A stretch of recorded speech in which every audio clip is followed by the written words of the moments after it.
welcome back to my channel. If you're new here, my name is Khaki. It is actually December, even though by what I'm wearing you would think it was the middle of summertime. It's like 72 degrees in Austin today, so we just went and got a Christmas tree. I may or may not have gotten sunburned, but regardless of the weather, we are still going to get in the holiday spirit here on my channel, but we're going to do it a little bit differently. If you guys haven't been keeping up, this is the first video of my 12 Days of Mindfulness series, and we're going to be kind of counting down to Christmas every other day with a different video about mindfulness. Quick reminder, like 95% of you guys actually watching my videos aren't subscribed, so if you are watching this right now and you are not subscribed, go ahead and subscribe. This is actually a really good time to do it because we are going to be going through a really fun series here. These videos are supposed to be helpful, but they're also supposed to kind of start a conversation. So do not hesitate to ask me questions either down in the comments, or if you want it to be more private, I check my Instagram messages pretty often, like just request me. I go and check my requests pretty much every day.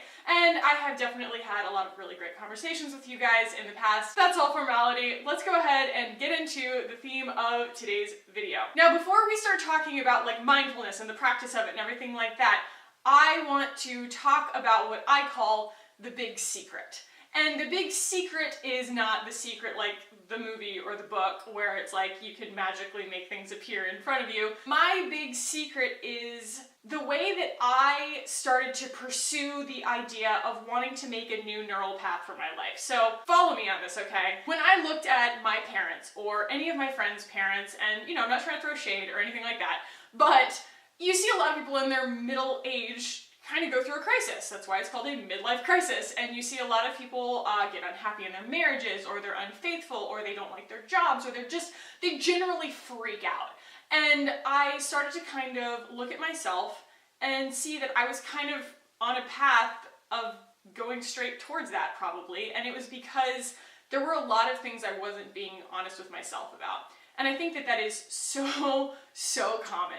A lot of us are kind of following a straight and narrow that has been designed for us by society. And it's not our fault. It's just kind of something that gets ingrained in us from childhood about a certain path that we're supposed to take. And some of us take turns here or turns there or have bumps in the road, but we're all trying to kind of achieve our own ideal of what our life is supposed to look like, right? And so we're kind of making choices every single day that are going towards that. And I'm by no means discounting that. Those accomplishments are real and they are awesome. But why do we get to a certain age and suddenly none of that is as meaningful as we thought that it was going to be? It doesn't make something that's greater than the sum of its parts. It's just everything that we built it up to be, and then we just want more. You know what I mean? We just kind of like look at it and we're like, why isn't this everything that I thought it was going to be? And then the next result is that we start to get resentful about following everybody else's rules, right? So we've been in a job for 10, 15 years, and we look back and we're just like, why have I allowed these people who don't care about me to steal my life away from me, you know, in exchange for a salary and all of the beautiful things that surround us and whatever. But it's like we start to look around and kind of like have a distaste for everything that's around us because maybe it wasn't what we thought we could have achieved, and we wish we could go back, and we wish that we could have made more of ourselves, and we just are basically just totally burdened with regret. And I think that no matter what age you are, you still have time to course correct for that. So that gets me to the big secret. So the big secret, it hinges on this time in our lives where we're kind of in this sort of like pre-adulthood primordial soup, right? Where it's like we're making all these decisions and people are kind of feeding them to us in this way that's like, you know, check the box and then move forward with that path. It's like a choose your own adventure, right? And so you're in school and you have all these friends who are influencing you, you have your parents who are influencing you, you are developing a lot of your own interests, and you're making a lot of choices along the way. But the bottom line is that someone is presenting you with these choices the whole time. It's like someone's giving you a menu and telling you like, here are your qualifications or what you can afford on the menu, and you know, you pick from a list of options, and then that kind of determines your future. So then fast forward to when you either graduate from college or vocational school or like medical school or what have you, suddenly you're no longer in this crucible, this like incubator of ideas. All you're kind of doing is using what you have sort of built into yourself so far, which leads a lot of us down this path of fooling ourselves into believing that we're finished developing. And so we've gotten all this satisfaction out of molding ourselves into these people that we wanted to be, kind of succeeding as adults. And then as we get into that adulthood, we stop investing in ourselves. I mean, not everybody, and not completely. I mean, sure, we have interests, we have passions. A lot of us have, businesses that we start, or a lot of kind of ongoing education, things like that. We have really changing interests. But to a large degree, that whole immersive exchange of ideas that happens when you're in school, that you don't really have to think about because you're just kind of like in the zeitgeist, goes away when you are, again, in the world, on your own, being an adult. And so the big secret is, now it's on you. You are now beholden to yourself to continue finding and installing new knowledge into yourself. The whole idea is that in order to achieve long-term happiness, you have to continue investing in yourself. And to a large degree, that means seeking out new knowledge, broadening your mind, seeking out things that you're interested in the form of passions, but also keeping yourself plugged into the zeitgeist, keeping yourself aware, woke, if you will. I don't know, that's part of it. And continuing to love yourself in that way. Like, you are actually showing yourself a great degree of kindness by investing in yourself, by saying, like, you know what?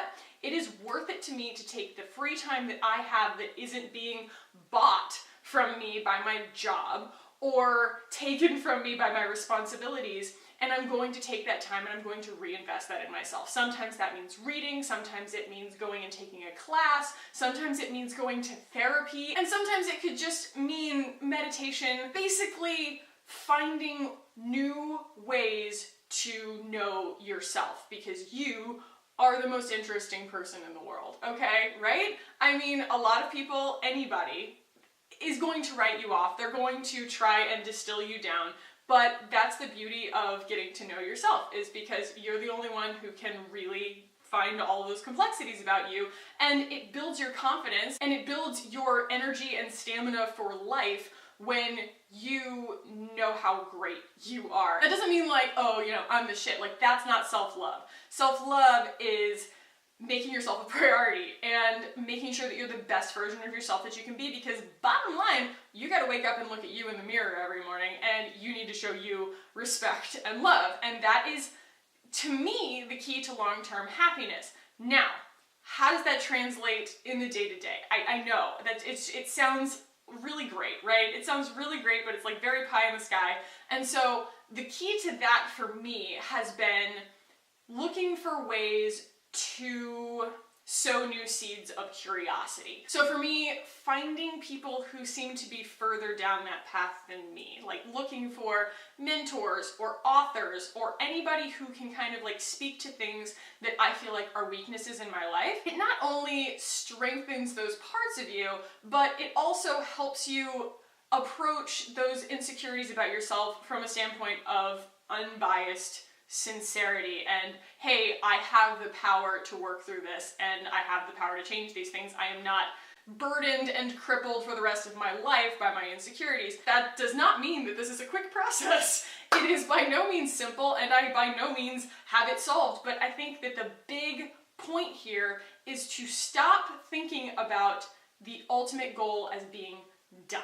You are never done cooking. You have to kind of divorce yourself from that idea that like there's ever any part of you that you're going to want to put on autopilot, because honestly, I see it as just the old shark analogy. Like, if you stop moving, eventually you're probably gonna die. And like, that's how I kind of feel about your passions and your curiosity. If you stop moving and you just kind of like plug yourself into a TV in your free time all the time and just kind of let someone else think for you, all those creative muscles and all those things that are actually built into us for us to be amazing, dynamic, self-fulfilled humans, those muscles are all going to atrophy. And so you, just like you were in PE when you were a kid and someone was making you exercise, or you were in sports or anything like that, and then suddenly you have to like motivate yourself to go to the gym as an adult, you have to do the same thing for your mind. So it's not complicated, it's just a matter of doing the work. And that is what we're going to be talking about in this whole series, is how to do the work, and it's fun work, and it's going to be so beneficial long term, because I mean, I've been talking to people so much lately who are like, how did you turn it around? You know, what did you find out was like the kernel of the issue? Like what was it that you discovered about yourself that kind of turned everything around? And it's like, you know what? It's different for everybody, and it's not one thing. It's equipping yourself with a toolkit to be able to do life better. And that is what hopefully I'm going to be able to articulate in these videos. And so that is my big secret for video number 1. I hope that you guys got something out of this. And tomorrow we are going to start talking about mindfulness and why you should practice mindfulness, what it is, and the benefits of it. So stay tuned, subscribe below, and I will talk to you guys tomorrow.